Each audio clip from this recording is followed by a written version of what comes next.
ਅਗਲੀਆਂ ਖਬਰਾਂ ਵੱਲ ਆਈਏ ਕੀ ਕੁਝ ਵਾਪਰਿਆ ਸਾਡੇ ਮੁਲਕ ਅਮਰੀਕਾ ਦੇ ਵਿੱਚ ਤਾਂ ਦੁਨੀਆ ਦੇ ਵਿੱਚ ਅੱਜ ਪ੍ਰੈਜ਼ੀਡੈਂਟ ਡੋਨਲਡ ਟਰੰਪ ਹੁਣੀ ਟੈਸਟੀਫਾਈ ਕਰ ਰਹੇ ਆ ਅੰਡਰ ਓਥ ਨਿਊਯਾਰਕ ਦੀ ਸਿਵਲ ਜੋ ਫਰਾਡ ਟ੍ਰਾਇਲ ਹੈਗਾ ਹੁਣ ਉਹਦੇ ਸੰਬੰਧ ਦੇ ਵਿੱਚ ਵੀ ਕਿਸ ਤਰ੍ਹਾਂ ਜਿਹੜੀਆਂ ਆ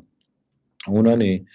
ਆਪਣੀਆਂ ਪ੍ਰਾਪਰਟੀਆਂ ਦੀਆਂ ਉਹਨਾਂ ਦੇ ਅਲੈਜ ਕੀਤਾ ਗਿਆ ਆ ਹਜੇ ਪ੍ਰੂਵ ਨਹੀਂ ਹੋਇਆ ਵੀ ਉਹਨਾਂ ਨੇ ਆਪਣੀਆਂ ਪ੍ਰਾਪਰਟੀਆਂ ਦੀਆਂ ਕੀਮਤਾਂ ਵਧਾਈਆਂ ਲੋਨ ਲੈਣ ਦੇ ਲਈ $250 ਮਿਲੀਅਨ ਦਾ ਇੱਕ ਲਾਸੂਟ ਵੀ ਉਹਨਾਂ ਦੇ ਅਗੇਂਸਟ ਲਿਆਂਦਾ ਗਿਆ ਹੈਗਾ ਨਿਊਯਾਰਕ ਦੇ ਅਟਾਰਨੀ ਜਨਰਲ ਲਟੀਸ਼ੀਆ ਜੇਮਸ ਵੱਲੋਂ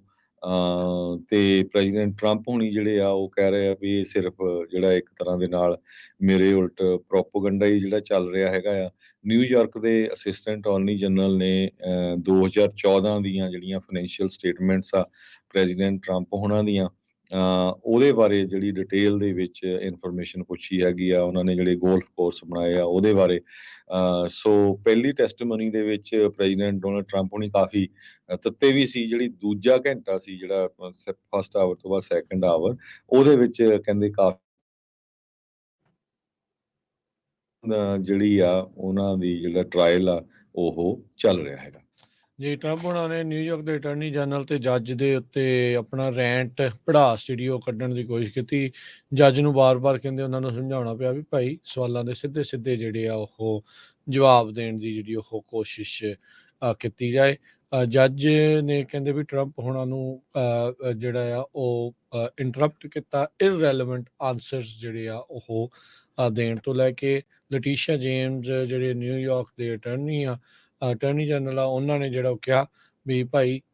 ਨੰਬਰਸ ਫੈਕਟਸ ਆ ਤੇ ਨੰਬਰ ਕਦੀ ਝੂਠ ਨਹੀਂ ਬੋਲਦੇ। ਉਸੇ ਦੇ ਉੱਤੇ ਆਧਾਰਿਤ ਹੀ ਇਹ ਜਿਹੜਾ ਟਰਾਇਲ ਆ ਉਹ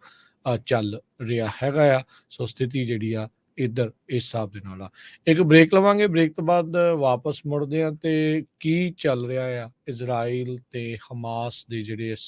ਅਗਲੀਆਂ ਖਬਰਾਂ ਵੱਲ ਆਈਏ ਕੀ ਕੁਝ ਵਾਪਰਿਆ ਸਾਡੇ ਮੁਲਕ ਅਮਰੀਕਾ ਦੇ ਵਿੱਚ ਤਾਂ ਦੁਨੀਆ ਦੇ ਵਿੱਚ ਅੱਜ ਪ੍ਰੈਜ਼ੀਡੈਂਟ ਡੋਨਲਡ ਟਰੰਪ ਹੁਣੀ ਟੈਸਟੀਫਾਈ ਕਰ ਰਹੇ ਆ ਅੰਡਰ ਓਥ ਨਿਊਯਾਰਕ ਦੀ ਸਿਵਲ ਜੋ ਫਰਾਡ ਟ੍ਰਾਇਲ ਹੈਗਾ ਹੁਣ ਉਹਦੇ ਸੰਬੰਧ ਦੇ ਵਿੱਚ ਵੀ ਕਿਸ ਤਰ੍ਹਾਂ ਜਿਹੜੀਆਂ ਆ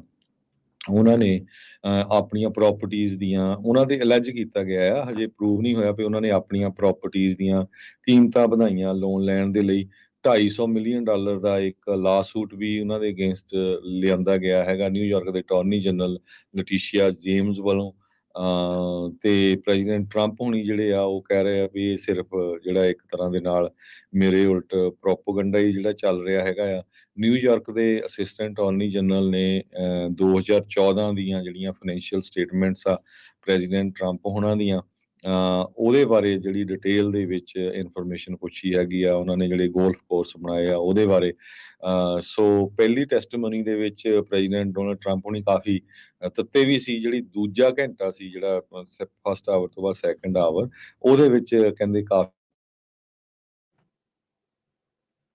ਜਿਹੜੀ ਆ ਉਹਨਾਂ ਦੀ ਜਿਹੜਾ ਟ੍ਰਾਇਲ ਆ ਉਹ ਚੱਲ ਰਿਹਾ ਹੈਗਾ ਜੀ ਟਰੰਪ ਉਹਨਾਂ ਨੇ ਨਿਊਯਾਰਕ ਦੇ ਅਟਾਰਨੀ ਜਨਰਲ ਤੇ ਜੱਜ ਦੇ ਉੱਤੇ ਆਪਣਾ ਰੈਂਟ ਪੜਾਸ ਜਿਹੜੀ ਉਹ ਕੱਢਣ ਦੀ ਕੋਸ਼ਿਸ਼ ਕੀਤੀ। ਜੱਜ ਨੂੰ ਬਾਰ-ਬਾਰ ਕਹਿੰਦੇ ਉਹਨਾਂ ਨੂੰ ਸਮਝਾਉਣਾ ਪਿਆ ਵੀ ਭਾਈ ਸਵਾਲਾਂ ਦੇ ਸਿੱਧੇ-ਸਿੱਧੇ ਜਿਹੜੇ ਆ ਉਹ ਜਵਾਬ ਦੇਣ ਦੀ ਜਿਹੜੀ ਉਹ ਕੋਸ਼ਿਸ਼ ਕੀਤੀ ਜਾਏ। ਜੱਜ ਨੇ ਕਹਿੰਦੇ ਵੀ ਟਰੰਪ ਹੁਣਾਂ ਨੂੰ ਜਿਹੜਾ ਆ ਉਹ ਇੰਟਰਪਟ ਕੀਤਾ ਇਰਰੈਲੇਵੈਂਟ ਆਨਸਰਸ ਜਿਹੜੇ ਆ ਉਹ ਦੇਣ ਤੋਂ ਲੈ ਕੇ ਲਟੀਸ਼ੀਆ ਜੇਮਸ ਜਿਹੜੇ ਨਿਊਯਾਰਕ ਦੇ ਅਟਾਰਨੀ ਜਨਰਲ ਆ ਉਹਨਾਂ ਨੇ ਜਿਹੜਾ ਉਹ ਕਿਹਾ ਵੀ ਭਾਈ ਨੰਬਰਸ ਫੈਕਟਸ ਆ ਤੇ ਨੰਬਰ ਕਦੀ ਝੂਠ ਨਹੀਂ ਬੋਲਦੇ। ਉਸੇ ਦੇ ਉੱਤੇ ਆਧਾਰਿਤ ਹੀ ਇਹ ਜਿਹੜਾ ਟਰਾਇਲ ਆ ਉਹ ਚੱਲ ਰਿਹਾ ਹੈਗਾ ਆ। ਸੋ ਸਥਿਤੀ ਜਿਹੜੀ ਆ ਇੱਧਰ ਇਸ ਹਿਸਾਬ ਦੇ ਨਾਲ ਆ। ਇੱਕ ਬ੍ਰੇਕ ਲਵਾਂਗੇ, ਬ੍ਰੇਕ ਤੋਂ ਬਾਅਦ ਵਾਪਸ ਮੁੜਦੇ ਆ ਤੇ ਕੀ ਚੱਲ ਰਿਹਾ ਆ ਇਜ਼ਰਾਈਲ ਤੇ ਹਮਾਸ ਦੇ ਜਿਹੜੇ